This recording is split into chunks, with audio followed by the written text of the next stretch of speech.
all we're doing here is we're making sure that you stay stronger and healthier for longer so that you can keep doing the things you enjoy with the people that you love, staying as active and independent as you possibly can for as long as you can. There's nothing selfish about that. If anything, that is you keeping your loved ones at the forefront of your mind, right? Yep.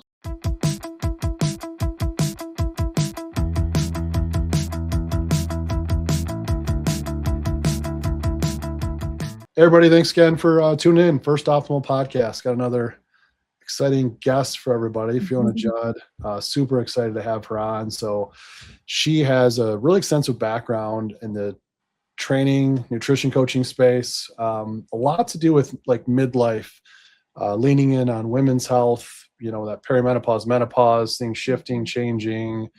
But I really like a lot of her content and just some of the educational stuff she puts out there. So I'm excited for everybody to get this because I think a lot of it's like myth busting today, practical application, what's realistically going to work and help you in life. And yeah, excited to have you on. So thanks for joining us, Fiona. Yeah, thanks for having me. I'm very excited. Good stuff. Well, I was talking before for those out there, maybe I've said this in other episodes, but being a Michigan man here in good old Clarkston, Michigan, diehard Wolverine fan, and we were just talking before because Fiona's coming to us from Utah, and about 70% of Utah's coaching staff just joined the University of Michigan football coaching staff. So I apologize in advance for that, or if you have any in your family who's a diehard Ute, I believe is what they refer to the as. Utes, yep. The Utes. I had a friend that went out there, that went to school there actually. No, it's good school. So is that, and remind me, you were telling me before we started recording, where did you go to school again? BYU, which is the rival of the Your rival. Yeah. So actually that's a good thing. That's a good thing that we took their staff. Their defensive coordinator at BYU came over with Coach Witt because he was originally at Utah, went to BYU and came over. So we did steal a BYU guy too. So don't hate me for it. I had nothing to do with it. Yeah. But no, I again, just thanks so much for jumping in. I know, you know, between business, holidays, and then it's January, and it's been kind of crazy for all of us in the health space. We're super excited to have that. But yeah, curious a lot about like, how did you first get into this space? You know, you've helped well over 3,000 women, I think is the last count. So you obviously know what you're doing. Where did you get involved with this? Can you walk us through kind of your health journey? Yeah, well, it started just from, actually, if you go way back, I was a dancer before I had kids. And so when I was looking for kind of a workout that I enjoyed, like that would, you know, motivate me to go and exercise, it was Zumba. Like I just did a lot of Zumba when I was having babies, and it was my community and just my joy and, you know, my release and whatever. And so I had a friend who was a Zumba instructor, and she's like, hey, you should do this. You would be really good at this. And so I took the certification, and this was after I'd had all of my kids. So I was in my mid 30s before I even considered coming into a career in fitness. And it started as a jobby. Like it wasn't anything that I was making a significant amount of money off of, but I did just enjoy teaching classes in my community. And so I started to just get more and more certifications because I learned that fitness instructors are a dime a dozen in Utah. It's like, you know, kind of one of the big things that stay-at-home moms will do. And so I really needed to get myself more, you know, usable and marketable in that space. And so I took additional certifications like bar and Pilates and HIIT and weight training, all those types of things, so that I could teach all different kinds of classes. And that led to me getting my, you know, national certification and then a personal fitness trainer certification. And the big reason that I wanted to go into like personal training was because I had a personal trainer. I hired a personal trainer after my last baby when I was feeling probably one of the lowest points of my life. Like it was so hard for me because I had my last two, so I have 5 kids. My last 2 were very close together. And so basically back-to-back pregnancies. And I wasn't feeling like myself at all. Like I felt like I had completely lost myself and like my spark, you know? And so that's what brought it back for me, was learning how to not, obviously, you know, losing weight really helped, but also like learning how to be strong and lift weights and feel strong.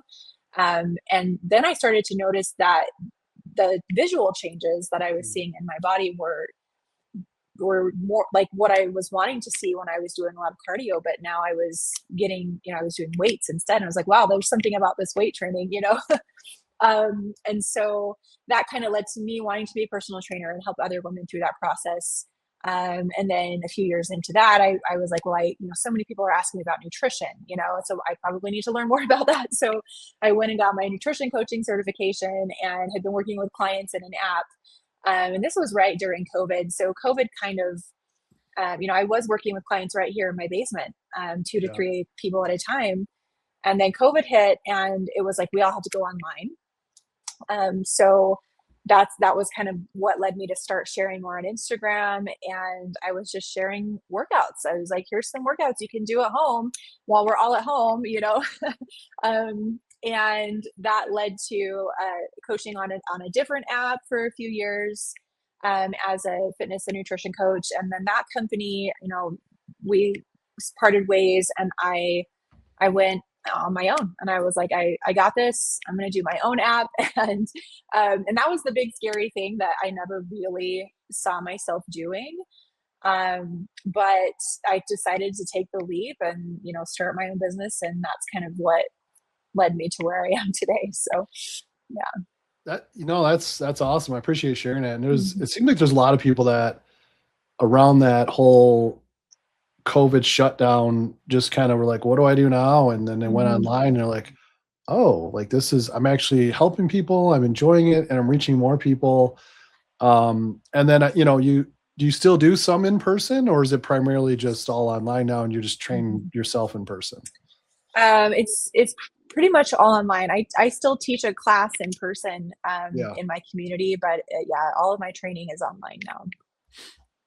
Yeah. And what were some of the changes you saw when you were switching, maybe some of the pros and cons to like, for anyone out there who's working with a coach kind of online, what are maybe some of the pros and cons or challenges maybe they might face and some ways you found to work around that? Yeah, I mean, I would say pros of working with someone online is that you can find that person that you really connect with. And, the physical proximity doesn't have to be a barrier to that. And I always say, like, when I have a client on my app that we're working together, like they have me in their back pocket all the time. So they can just pull out their phone and send me a message and know that they're going to get a response back and get that really constant support. Whereas like if you just go once to work with a personal trainer, you're not in a text conversation with them in between appointments, right? And so it is much more personal, even though it's online. I know that seems weird, but it's and like we're also coaching not just on their workouts, but their nutrition. We're doing accountability, mindset, all of like the full picture. And so, it is a little bit of a different experience than just showing up to your gym and working with a personal trainer. And the cons would be, I'm not there working out in person with my clients. I'm trusting them to follow my cues. I do have like full instructional videos for everything, but I do know that there's those times where they're like, I really just don't know if I'm doing this move correctly. And so, we can work that out as best we can on coaching calls. And I think we work around that, but I always encourage them to, like, if they have a gym membership and they can go to somebody at their gym and say, hey, can you just check my form on this? Like, that's always a good thing to do. But there's a lot that we can do, online, surprisingly, to make sure that people are feeling good.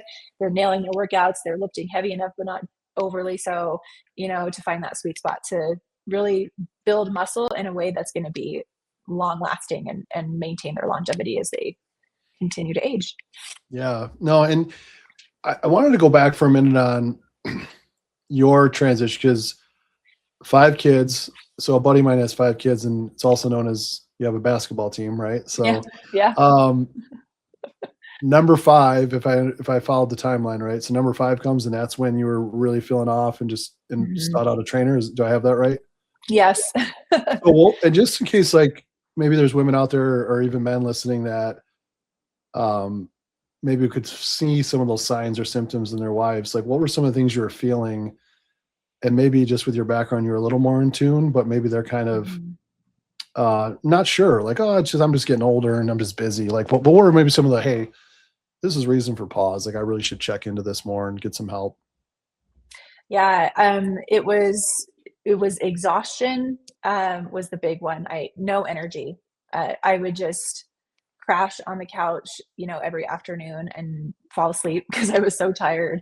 I had some muscle discomfort, or not muscle, I would say joint discomfort. Like some things were just bothering me. I have a reel about this on my page, but I went back through some old videos from that time of my life. And I found these videos where I was talking about all the symptoms that I was experiencing, and just not feeling like myself, feeling off. And I didn't even remember this until I went back and found this video, but I went and booked a blood draw, with at the provider that I went to, which hindsight, could have made a better choice, but it was just the same clinic I'd been going to for all of my pregnancy care with each of my pregnancies. Um, and they were like, they always do that. And they're like, oh, we'll let you know if anything's off. And they would do the blood draw and they would never, like, it was always, oh, it's all normal. Right. And so at that point I got that, that call, like, oh, everything's normal. And I'm like, but I don't feel normal. I had all these, symptoms and things that fell off in my body. And so that was the kind of a big wake up call to me. Like, okay, you need to just, and I even said it on the video. If you go to my page, you can see me. So I'm going to improve my diet and I'm going to exercise some more. And that was like my big aha moment of like, okay, you have to commit to this. It can't just be something that you sporadically do. This has to be something that you really put that effort in. And that's what worked. Yeah. And it does seem like, especially people that are more on the upper tier of like, I want to be fit, I want to be optimal, I want to be super healthy, I want to be active, I want to show up for my kids, my community, my friends, my spouse, there's a lot, right? There's a lot going on in life, and it's certainly everyone needs a timeout, and certainly everyone has the right to have off days. But when those off days are compounding over and over and over, and then you go through, like traditional medicine, I think where there's this misconception with a lot of people, and I'm glad that you explored it further, but normal labs isn't optimal, right? Or normal labs is normal based on the general population, and the general population right now, don't shoot the messenger, is unhealthy. And so we have to keep that in mind, that even the markers that your traditional provider is going to pull, there's nothing wrong with your doctor. Like they're bound to certain care standards in their scope of practice and things of that nature. They're pretty restricted in a lot of cases.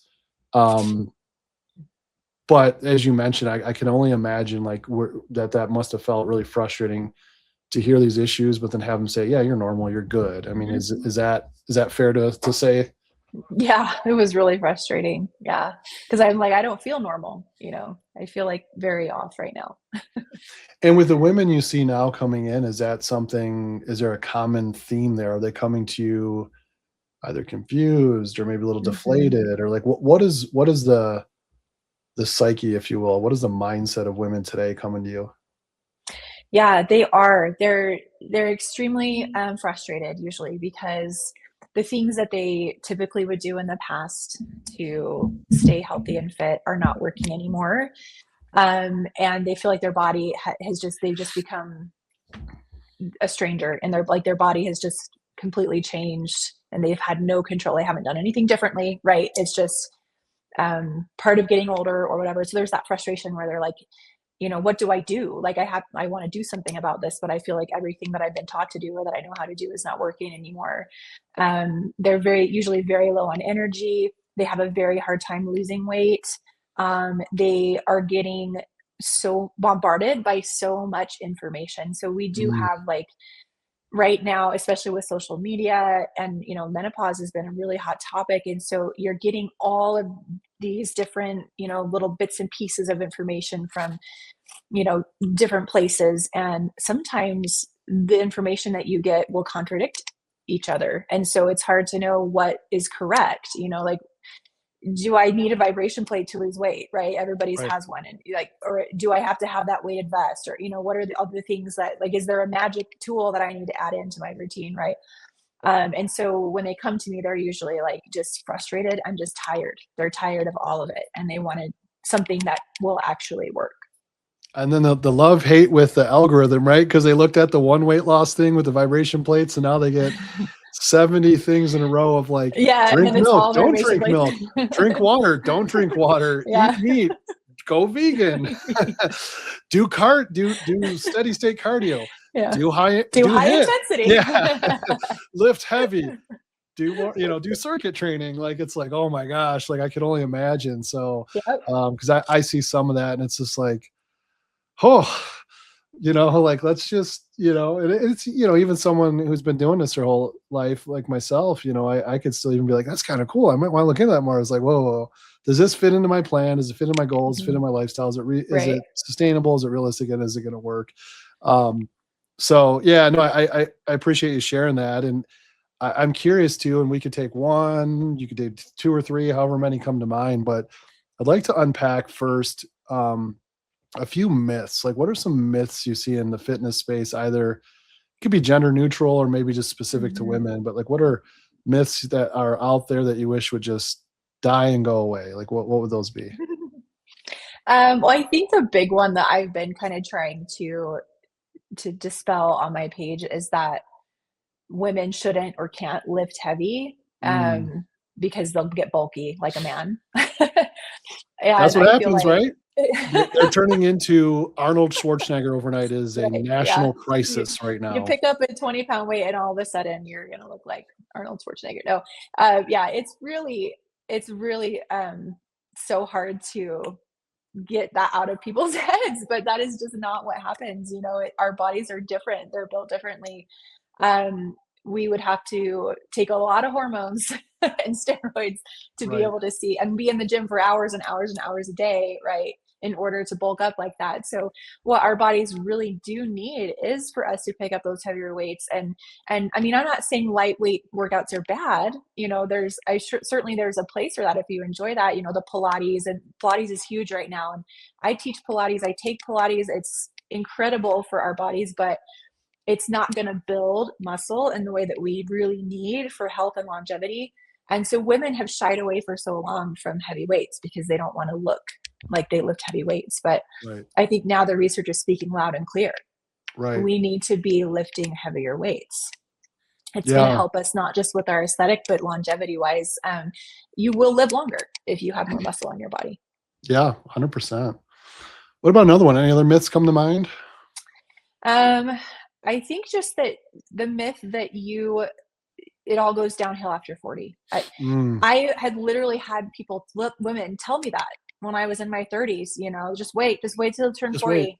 Yeah. It's so much harder to maintain. I mean, I'm 42 now and I feel amazing. Like I feel that, the strongest and healthiest I've felt in many respects more than my 30s. And so I never let that thing that people were telling me like sink in. I knew I'm like, nope, not me. My 40s are gonna be the best, and my 50s and my 60s, right? So yeah, just if you hear that from people, it's garbage. It's not downhill after 40. I shared this to my stories the other day. It was like there's two types of people who think it's over after 40 and people who are like it's just beginning, right?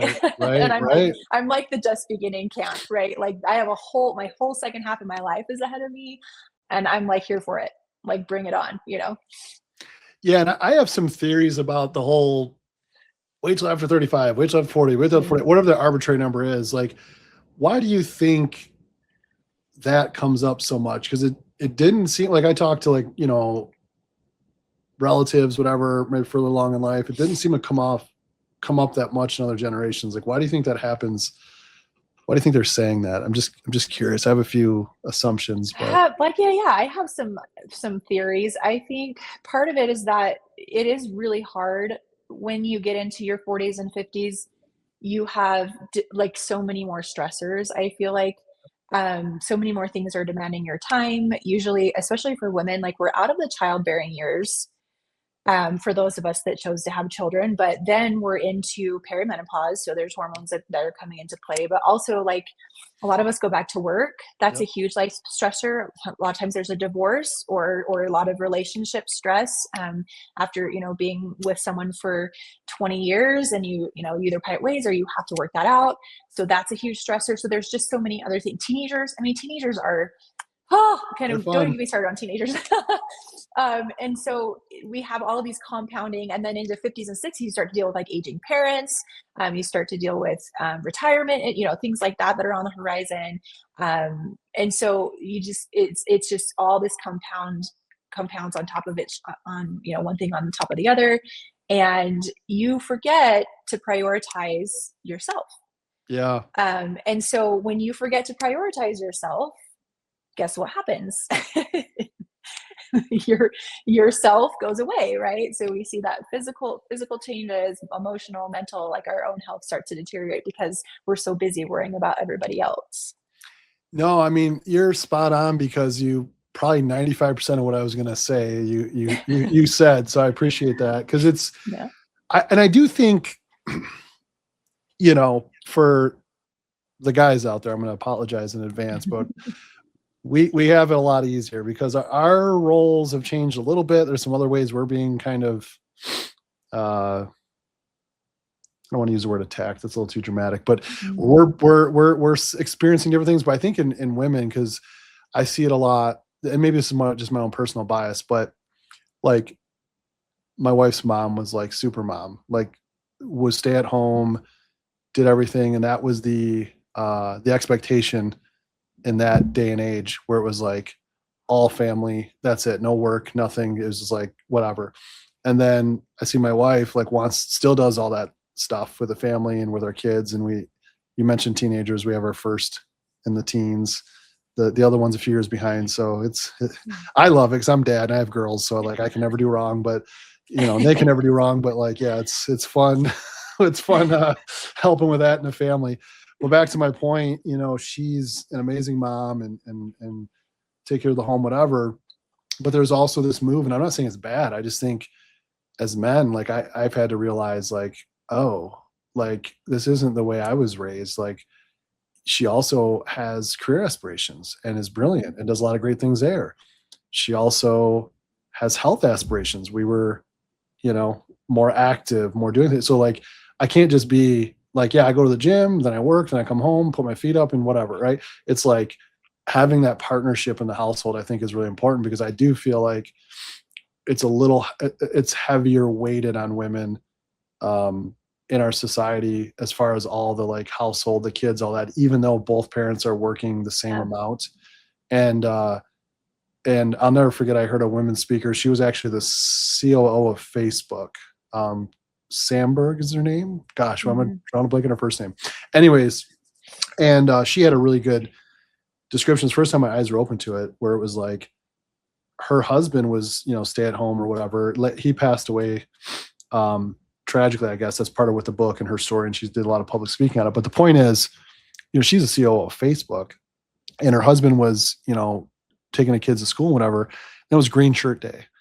And the kid had a blue shirt on it. And the first thing that all the moms said and the teachers, when they got the kid out of the car, was like, looked at dad and said, oh, mommy forgot that today's blue shirt day or green shirt day, whatever it was. And she's like, what? Like, I'm working 80 hours It's a week. assumed that it's the woman's responsibility to know that.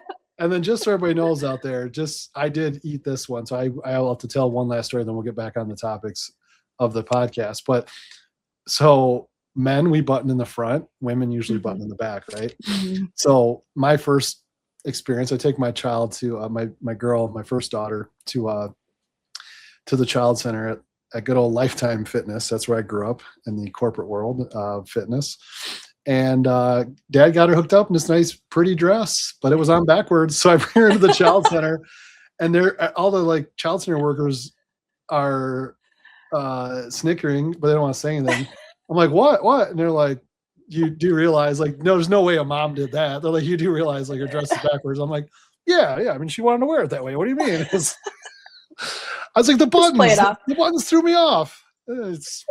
So yeah, now she's 13, and And Mhm. I think I've scarred her for life. So I guess it is what it is. But no, I think the pressures and that, and I think it's important that, if men, there's a whole different topic, different podcast, but for women, I think it's like, you got to find a coach and partners, health partners that are championing you, giving you permission. Tell me if you agree with this, please, because I'm a bonehead guy. So, but giving you permission to, like, you don't have to be supermom 24/7. Go take care of Yeah. yourself, because you'll have the fuel.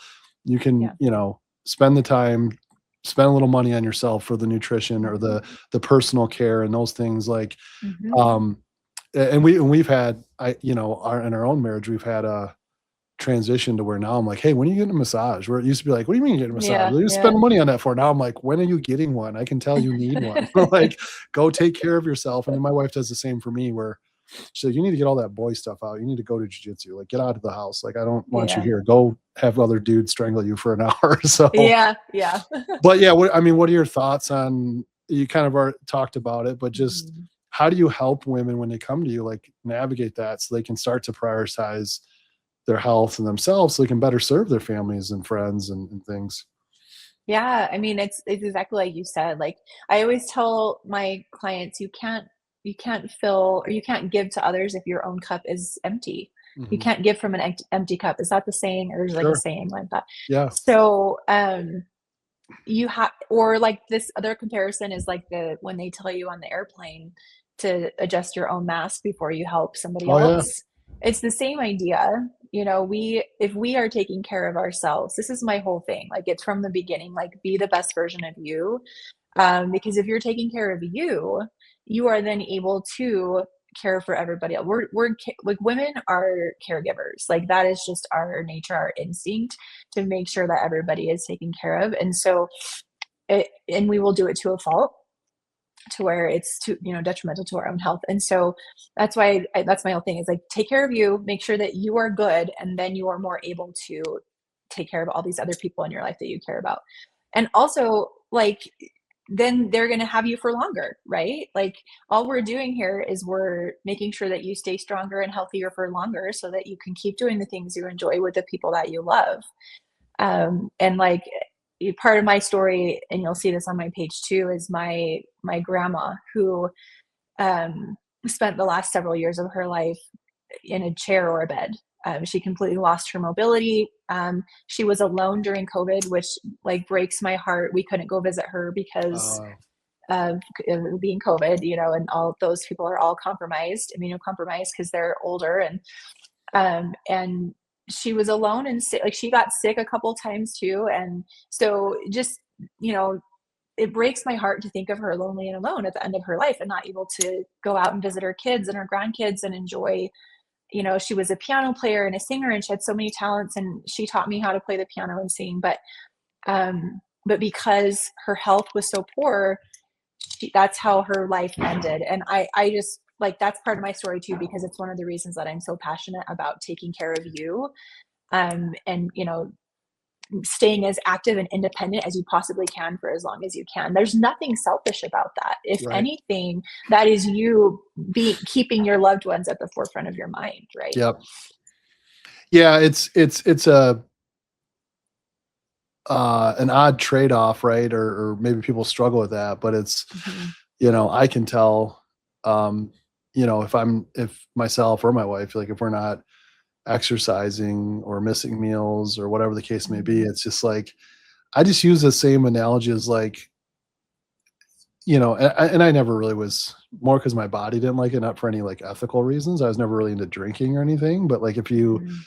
imagine, like, drinking a little too much on a Friday, like, how productive are you for your family on Saturday? Or if you had to go to work the next day, like, we all know that, not maybe know that feeling, or we can associate with that feeling if we don't know it. Mhm. It's kind of similar when you go a long period of time without sleeping, eating poor, and not Mhm. exercising. Yeah. But it's like, you just don't have the extreme feeling of, like, a hangover, but it's all the other things that aren't firing are pretty close, I would argue, Yeah. so I think a lot of people, just because it's more gradual, they kind of lull themselves into this subpar health feeling, this brain fog, and then and they see something on social media, or they see someone's content, and they go, the heck is brain fog? oh, I think I have that, you know, like, and it's Yeah. just sometimes that awakening, if you will. Um, and I think there are some good things happening out there in the women's health space. I know I've talked about this in other episodes, but the black box warning that was finally Mhm. removed from Yeah. HRT therapies for women, that was a really big win, even though the Mhm. women's health initiative was debunked in what, I don't know, early 2000s or something. It's been Yeah. a long time, but they just Yeah. never released it, Yep. removed it, I should say. So it's good to see that. It's good to see. Mhm. I know there's been some other headway. There's still a lot of work to be done in the peptide space, but I know Right. there's a lot of women as hormones change in midlife, and there's a specific peptide that works on the neurological process. Again, very, very safe. It's natural stuff that your body already is producing as it relates to like libido too, because as the stress Mhm. goes up in the body and all the kids and all that, well, now you have this strain on the marriage that Mhm. perhaps it's just simply the biology causing. It's really not an attraction or love thing. And Yeah. guys guys can take it, I'm sure women too, but a guy could take that the wrong way, or feel a Yep. certain way about that, and really Yep. it's just the chemistry that's off. It's not like the dating chemistry, like the actual inside Right. No, biology is maybe a yeah. better word to use. So it's interesting.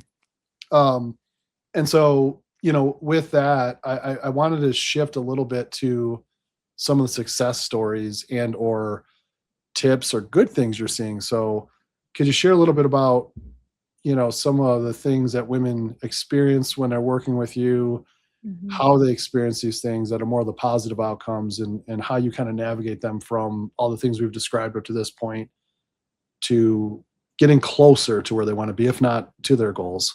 Yeah. So we were wrapping up a challenge in my app, and we just had a call last night where we got to feature some of our clients' wins, which was really exciting for me just to see kind of, what women are able to do in really just a short amount of time if they really focus and have the support that they need. And so it's not just about weight loss. I think that's one of the things that, drives people to want to work with me is they are wanting to lose weight. But then when they start this process of paying attention to their training, more purposeful in their training, more purposeful in their nutrition, starting to track their nutrition instead of just guessing, oh, I eat pretty healthy, right? Like that's great that you eat healthy, but we need to actually know, what amounts of things we're eating so that we know we're getting the right amounts of everything and not too much and not too little, right? So I have women that'll come to me from both, eating way under eating for years Yeah. and years and years and also overeating. And so when you start to look at these things, you start to notice that you have more confidence, you have more energy. This is huge. Everything becomes easier when you have more energy. The mental health, like we work a lot with our clients because we do ask them to track things, and so there is like there are some weigh-ins involved in the process, but so many women have that negative association with the scale not reflecting. If the scale doesn't read how they want it to read from one week to the next, it just ruins their whole day. But I see women come out of coaching with us and they have completely forgotten that mentality because now they're tracking muscle mass. They're tracking how much can I actually lift? Am I lifting heavier week by week? How are my clothes fitting? How do I feel in my body? Do I feel more comfortable in my body? So there's all different kinds of benefits that you start to see when you just work on your physical health. It's never just about your physical health. I believe that everything is connected: our physical health, our emotional health, our mental health, our spiritual health. Like you cannot improve one and not also elevate everything else at the same time. And so that's why it's so exciting to see, these women making these changes in their lives because it's not just about their body, it's about everything. They're just lifting themselves up in every aspect of their life. Yeah. No, I appreciate that. I want to, if we can unpack maybe some specifics, like with nutrition, let's say, Mhm. when someone's first, and I'm painting with a broad brush. I know there's a lot of Mhm. individualization and things, but when someone's first coming to you, what are some common practices that you see working and helping in nutrition? Have it be for weight loss or maybe helping them get certain macro or micronutrients in more? Like, I guess what are some of Yeah. the positives you're doing, or what does that look like when I start working with you? Because I would imagine there's some kind of a ramp up. Like it's not just you went from Mhm. this to this overnight. Like how does that build up work? Yeah. Yeah, well, we try to look at what what their habits already are, because you don't want to take somebody who's only eating 60 grams of protein a day and say, okay, now you have to eat 120, right? Yeah. So we try to kind of meet them where they are a little bit and say, okay, what are we doing and how can we improve that just a little bit at a time? So we're focusing a lot on quality of food, on protein and fiber. Those are going to be huge. We know that, for women, especially who want to put on muscle and lose fat, we need to be eating adequate protein for that. And fiber. Fiber is really important for our gut health, for blood sugar, all of those things, metabolic health, which we really focus on metabolic health in my program. So, and then the other piece that we need to look at is total calories. So, are we eating enough calories for the goal that we have, whether that's to lose fat or to build muscle and maintain our weight? They're two separate things, and so we just coach clients through that. So that week by week, they're noticing these patterns. Nobody's ever perfect. I always say this, like, we are never expecting our clients to be 100% perfect with their nutrition. It's impossible. Like, I'm not perfect with my nutrition. If I try to be perfect, it's not sustainable and I get really frustrated. So we're looking for, consistency over time. So looking at those trends, are we gradually eating more protein in our diet, getting more fiber in our diet? Are we learning, how much protein is in this food versus fat versus carbs, right? So some foods you think are high protein or are marketed as high protein, and you flip over the label and you look at that label and you're like, holy cow, like this is actually not that high in protein, right? So these are the types of things that we're teaching our client, is to just be more aware so they have more tools in their toolbox. And eventually moving to a space where they feel confident maintaining their eating habits long term. So it doesn't feel like a diet that they will be on and off of. Yeah. Because that's where we see a lot of like weight gain and weight loss, up and down on the scale, is they go on a diet and they're really good. And then they go back to their old habits after. So what we want, our ultimate goal, is for them to come through our program and to have just a new way of eating, that's just how they eat. It's not a Yeah. diet. You might eat slightly more or less calories depending on, what your current goal is, but it's a whole, approach to how you eat. Yeah, and I think that longer approach is really what's needed, and I think in your Mhm. market that's probably very fitting. A couple of follow-up questions I wanted to ask. One was about protein you mentioned. Mhm. Let's say a woman comes in and by all calculations should be at 120 grams, let's say, and she's taking Mhm. in 60. This is a big thing I try to talk about a lot is you don't go from 160 to 120 because then you feel like a failure and Mhm. you're just not gonna be able to do it.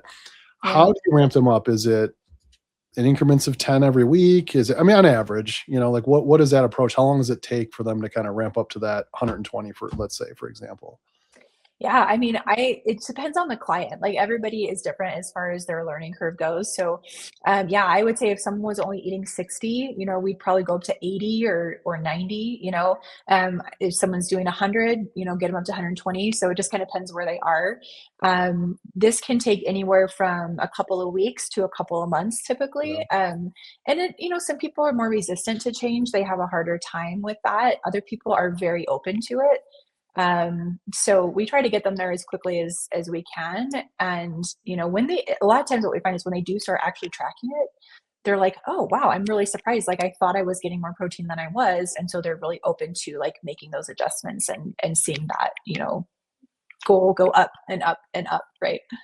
Yeah, that So was one of my questions was like, um, what are some success tools? Like, so tracking, it sounds like is one, mhm. hey, tracking your protein intake and I would imagine the same goes for fiber because I know it's a pretty large percentage of probably men as well, but I know one of the recent stats I was looking at with the CDC guidelines, which is a minimum recommendation for fiber, not even like optimal, but it's minimum. And I think it was something crazy. I'm going to butcher it by 1 or 2 percentage points, but I think it was like 85% of women don't even hit the minimum 25 grams a day. Yeah.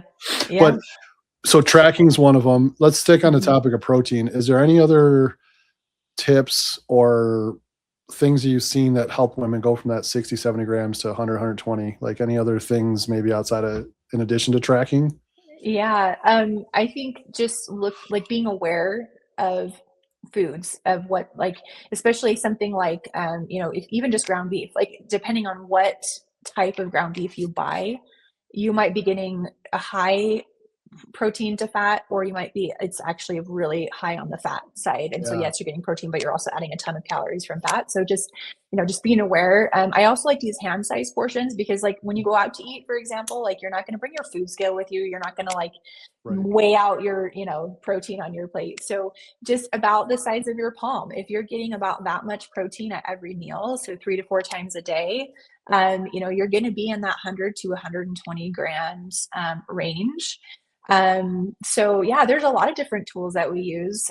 We also have a system in my app that gives basically food lists. So here's your list of proteins, here's your list of carbs, here's your list of fats, and then just portion sizes. So just, if you don't want to have to track anything, you just know at each meal, I'm going to pick my protein, I'm going to pick my carb, my fat, my veggie, and then that builds your nice balanced meal. We have a balanced plate that we use sometimes too. Like, it's a quarter of your plate is protein, about an eighth is fat, about a third is carbs, and then veggies the rest, or whatever.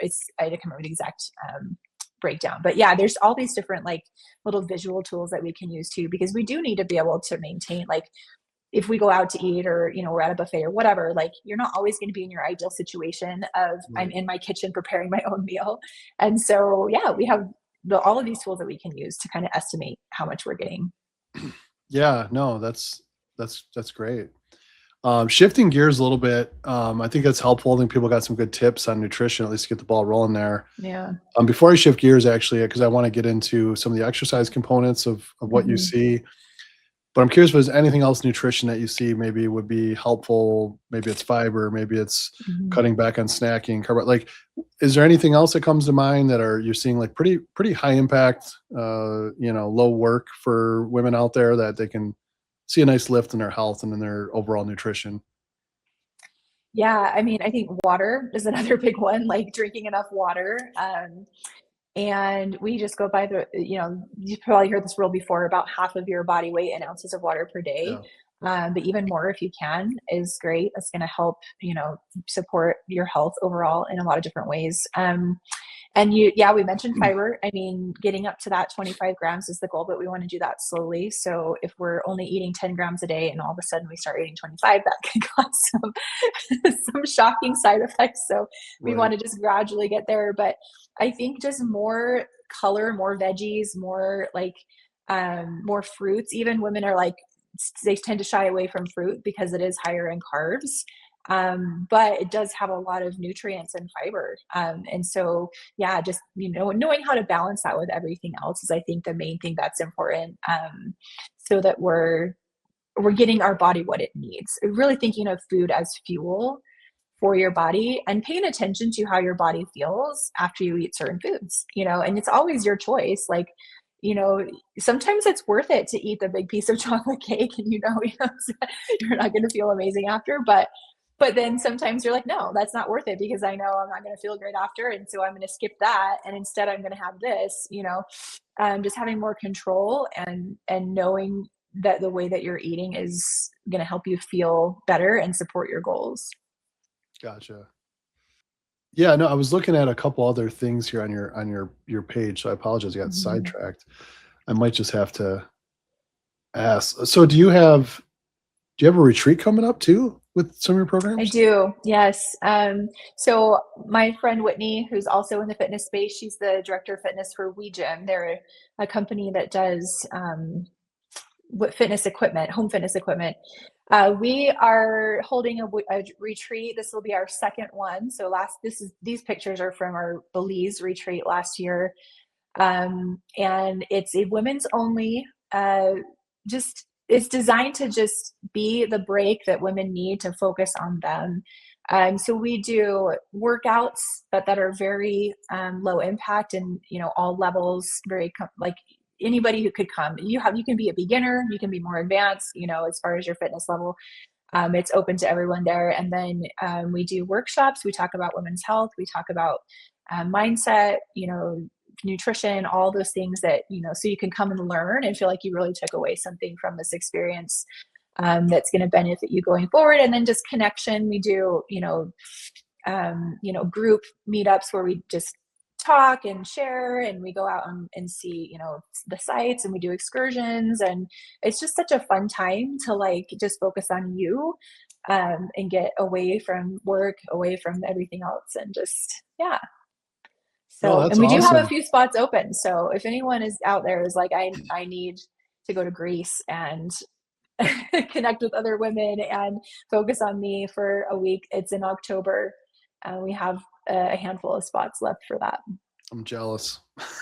Yeah, it's my husband is too. He's like, hey, I want to go. I'm like, you're not a woman, so too bad. That's awesome. That's awesome. No, I think it's a great idea because I have a friend. She's a health coach, but she does a lot of I'm gonna butcher it, so hopefully she doesn't see this because it's more like a faith-based counseling that she Hmm. does. So she's very uh passionate about women's health and about, Yeah. the whole deal, like nutrition, health, and faith and such and spirit. And so she's does one. I think it's 5 days or something, but she Hmm. was telling us about it, and it just sounds really cool, like an intentional trip. Hmm. I've been to a It's been a while, but I've been to a few like short weekend like men's retreats, and other Yeah. than the crappy sleep, it was cool. It was still fun. Right. Um, but nonetheless, I mean, yeah, definitely if people can fit that in, it's a good Hmm. time out because you're around Yeah. like-minded people that are Hmm. some are going to be further along than you are, some are not so Hmm. much, some are behind you, some are in the middle, and it just builds that community. It seems like that's Yep. really going to inspire people and give some ideas and all that. So Hmm. speaking Yeah. of, I was going to say, speaking of community, I know you have. Let me pull this back up. I know you have an app as well. Like, what is it like Right. for you? Like, how do you build community with your clients? So we in our app we have just chat groups, so you open up the app and you've got your workouts and your goals and things at the top, and then if you scroll down we've got our community chat groups. So we have one that's for our whole app as a whole. We've got one for specifically our coaching clients that are working in our coaching programs with us. And then in our coaching, we also have other uh, ways to connect, which is through like we do like group coaching calls. So that's a call where one of our coaches will do kind of an educational presentation on a topic, and then we can kind of connect after that. And we also just do open office hours, so people can just hop on and chat with their trainer and other clients that are in the program. And so that's been a really fun way to kind of build some community through different ways. I keep People keep telling me like I need to do a Facebook group, and I just really like had so much on my plate that I've not started one yet. But that's something that I for sure want to do eventually, is to start a little Facebook group of like people that have come through my app. But yeah, for right now, it just all happens right within our app. Yeah, no, I've heard of some others, and I think it's a good idea too. That do like Mhm. obviously the app and the chat is really awesome, Mhm. and then they'll do like webinars or like group check-ins. Like with your challenge, did you guys do any kind of Yeah. virtual meetup or anything? Or Yeah, we do. Every time I run a challenge, which is about 3 times a year, we do a kickoff call where we're all in together at the like right before it starts. And then we do a wrap-up call at the end. So another chance to like, you know, talk about our wins and all of the things, and connect there. So yeah, for sure. Those challenges are a great way to kind of tap into the app community. and then what about workshops? Because you have a couple of workshops you do. I mean, you talked about the retreat, but you're doing Mhm. like a meal mastery workshop, things like that. Are there other workshops Mhm. that any that you have coming up, or what are those like? Typically the workshops we do are going to be inside our one of our challenges on one of those calls. I do have the meal mastery workshop is more of like a self-guided. So um, someone could purchase that and do it at any time. It's just a way, it's like one of our systems for nutrition. And then, so yeah, so our next challenge will be coming in the spring. And that will be kind of the next opportunity to just get involved in the community and the workshop aspect of everything. That oatmeal looks good. I'm hungry. Yeah, this is our meal mastery workshop, and this is available at any time. It's a very simple system for balancing your meals. So if you're a person that's like, I don't love to track, I hate tracking in an app, this makes it so you don't have to track in an app, but you are still, making sure that your meals are balanced. You have an idea of about how many calories you're eating, right? So it's a really great system for that. Oh, that's awesome. Yeah. Yeah, I wanted to shift back a little bit to some of your journey. I mean, I know recently you were Mhm. talking before we started recording about going through some more comprehensive blood work and Yeah. looking at where you are today. Yeah. Obviously, people can follow you on Instagram. We'll have all that in the show notes as well. And before we wrap, we'll make sure you can, just for those listening on audio, fit Fiona J on Instagram. But we'll make sure to Mhm. hit that as well. But um, what was it like when you got your blood work done? Obviously, you're really involved in health and doing all these things to optimize your body. Like, what was your experience like? Was there anything that you figured out that needed to be addressed at this point, and maybe some other women could benefit from looking into what you looked into? Yeah, for sure. So the first time that I had like somebody actually sit down with me and go over, because like I said, the clinic that I used in my 30s, it was very like no contact. Like, okay, we drew your blood, we'll let you know if things off. Everything was always normal.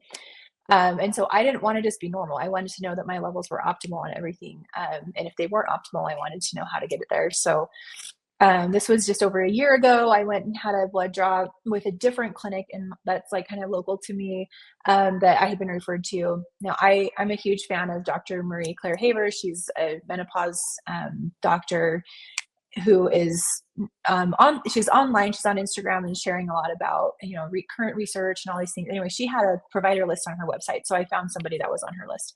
Okay. And so I had been dealing with some gut issues, and even had a colonoscopy to check that out, and that came out clear. So I knew that it wasn't anything like that serious. But we did find that I had quite a bit of inflammation in my gut. And then also my progesterone did come back normal, but she was like, oftentimes we still supplement because we do see improvement. And the biggest thing that I was dealing with was heavy periods. So I had had an ablation, a uterine ablation, Yep. and it didn't work. I was still bleeding a lot. And I was, other people who'd had one were like, oh yeah, you just spot, no, it was still very, very heavy. So it didn't work for me. And I was looking for like other things that I could maybe do to like improve the bleeding that I was having. And so we started me on like a low dose progesterone. That was kind of my first time starting into like the HRT world. I'm still very much in early perimenopause. So Yeah. I'm still having regular cycles. My estrogen is great, so I'm not into that, needing to supplement estrogen yet, but just adding that progesterone, I noticed that my PMS, my moodiness right before my period was so much better. Yeah. I almost would say like I would get like premenstrual rage. Like I would get so ragey. Every little thing would bother me so much. I just had to be away from my family, or else I would just lose my Yeah. stuff with them anyway. And so that was improved by just starting a little bit of progesterone. And the other thing that we did, my testosterone, shockingly, I had no symptoms of low testosterone, at least not that I thought, was basically zero. Oh wow.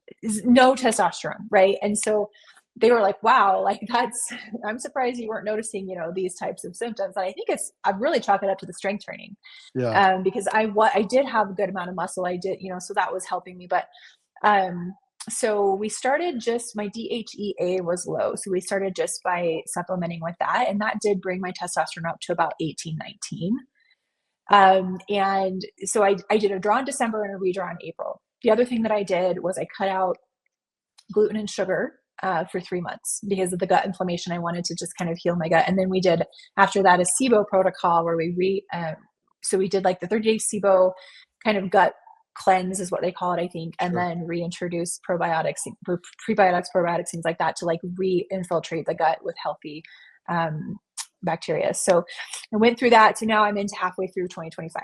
So I'm feeling really good. And then I wanted to do another draw. It's been a year now. So in December, I did another draw for my initial draw. And this was with you guys. And so the testosterone hadn't changed. I was still around 18, 19. Good. So from April, I'd been supplementing with DHE that whole time, and it didn't make any additional improvement. And so now we are doing, in addition, I'm still on the progesterone, we're doing testosterone through injection.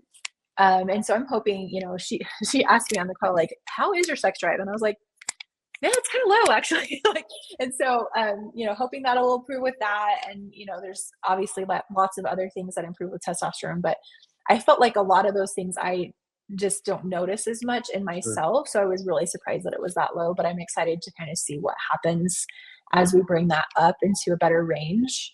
And then we're also doing some glutathione, an injection there. And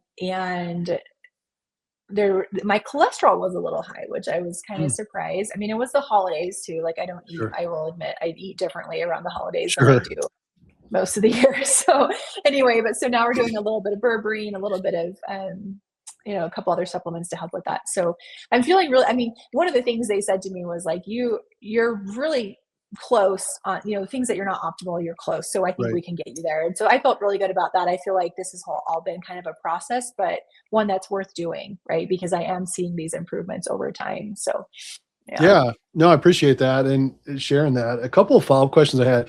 When you started the progesterone or even now, Mhm. was it just during certain timing of your cycle or was it month round? Because I know there's different. Yeah, there's a couple different ways they dose it. So I started with you start at like day 14 or something, and then you take it for the like second half of your cycle, and then you stop. And it was making my periods closer together, Mm, which I was trying to do the opposite because my cycle is pretty short. I was wanting it to be a little bit longer. So I called them and they're like, yeah, let's switch it to just 100 milligrams a day, every day. And that's yeah, easier for me too, because then I can just remember every single day. right. So since we switched it to that, it seems to be doing a little bit better there. So that's kind of where I've stayed since then. Yeah. Yeah, I'm curious, and you may not when do you take it, I guess my first question.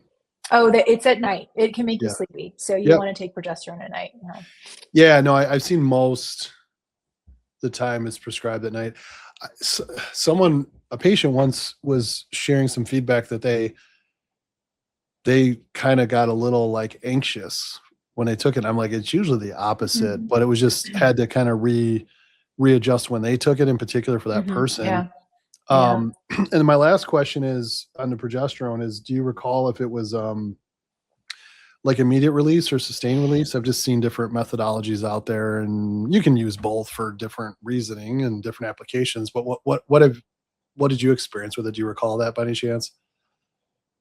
I have no idea. It's yeah, I'm just curious. I don't, I'd have to look it up. I'm drawing a blank now on the Yeah. pharmacology on it, like how long one will stay in your system a little longer, one kind of Yeah, hits you a I little actually harder. don't know. I don't know the So, answer to but that. for women that take it at night, I mean, I think Mhm. as long as it's working and getting in there, but I see that a lot because I've had some family members that had, as Mhm. well as like other women just through um, the clinic and such that come in and they've had uterine ablations and they're just like, yeah, Mhm. I'm still having these issues. And it's really just that hormone imbalance. And one of the things, I don't know what your Mhm. experience was, but um, one of my family members, they didn't even check her hormone levels before they did it, which I thought was wild. Um, Mhm. it was just like, come in, this is your issue, do this. And I was like, well, Yeah. looking back, this was way before we were into this space and really knew what we know today. But we definitely would have did a different route. But Mhm. not to say it was bad. I don't know if it Yeah. was. It was Yeah. just kind of interesting that wasn't checked. But Mhm. glad you got some good things out of your therapy so far, and kind of things are Yeah. moved in the direction you'd like. Mhm. So and it's Yeah. interesting because a lot of women with testosterone, there's actually more testosterone than estrogen in women in the, as far as if you compare the volume, if you will. Mhm. So it's a really critical hormone in women's health. It's just obviously a Mhm. fraction of men, and so it's really important to have Yeah. the dosing dialed in Yeah. and all the other health functions in place. But sounds like you got a really good comprehensive kind of approach there, and things are moving along. So Yeah. Yeah. I really appreciated that, like, the sitting down with me and going over every single thing on that blood draw and what it means, and different ways that we can approach, improving those things that weren't optimal. But, ultimately, it's all about feeling better and just, again, just being the best version of you and having all of the pieces in place to be the most successful that you can. yeah, for sure. Well, I know you're super busy, and I appreciate you jumping on with us. And you got the basketball team you got to get back to as well as your I clients. oh, well, they're all at school right now, but Oh, yeah. Good for you. Then well, hopefully I can give you some time back that I get a breather. But before we wrap, I did one, thank you for joining us. But for the viewers out there that maybe are listening on audio, could you just Yeah. maybe tell them your socials, where they can find you, all that good stuff for people who want Yeah, to learn more? absolutely. Yeah. So I'm primarily on Instagram at FitFionaJ. My last name is Judd. That's what the J is for. Somebody once saw it, they saw the N of Fiona and the J, and they thought I lived in New Jersey. So it's just my first name, last initial. So Fit Fiona J. But and if you send me a message through Instagram, I will respond to you there, or you can also shoot me an email. It's fitfionaj@gmail, and I'm very responsive on my email as well. So yeah, I would love to connect. And I have coaching. I might have my app membership. So depending on what you're looking for, just reach out, and I'm happy to help. Awesome. Yeah, Yeah. and for everybody out there listening, we always appreciate the support of the podcast too. I mean, our guests are taking time out to share their knowledge with you. And if you can like, comment, share, subscribe, all that fun social media stuff. But more important than that, even if you have any questions, you can reach out to Fiona directly. Or Mhm. if maybe you didn't catch how you can get a hold of her, you can just respond or send a question through this episode. And our team will be sure to connect you to Fiona and her team. Make sure you can get the support all you need. So thanks again so much for joining us, Fiona. Appreciate it. And thanks, everybody, for listening to another episode of the First Optimal Podcast. So we'll take care, guys. We'll see you. Bye.